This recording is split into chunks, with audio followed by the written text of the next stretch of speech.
Kata kau nak dekat Kajang guys, CS Pro CS Pro CS Pro ada macam-macam package guys. Ni siap mesin tester. Kau ambil yang mana nak pakai. Contoh lah, kau nak yang UV ke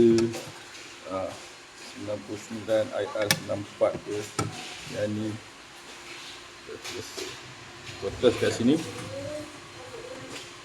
Kau rasa kat bahan, dekat tangan ni yang bawah ni panas tak. Ni tester dia lah. Kalau ni kau boleh rasa lah, ibarat macam tu lah. Okey, kalau contoh ambil yang ni ya,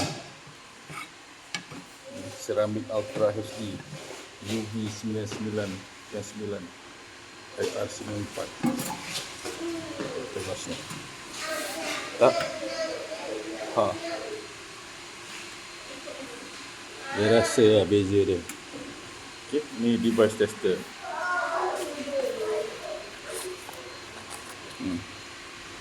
So kat sini kalau 8K Ultra HD Spotring 999 UV 99, warranty 8 tahun. Harga ni so ada macam-macam lah. So aku dah pakai yang ni kat CS Pro film ni kat Asia tu kat 4 tahun lebih. Steady, memang steady, tak ada gelembung, tak ada gelembung-gelembung, tak ada apa-apa. So memang tahan lah. So quality memang superb sebab aku dah pakai kat sini. Okay guys, ni kawan aku pakai untuk kereta tu sebiji satu set pun sama juga. CS Pro guys, kau nak macam mana semua ada dekat sini guys.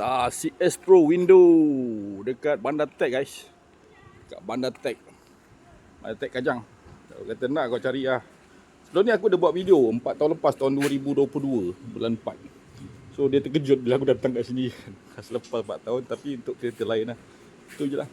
Okay guys, check it out guys. Nak pasang tinted, pasang kat sini. Aku just buat promotion je lah. Okay, kalau nak pakai ni ada macam ada guys. Check it out guys. Bye.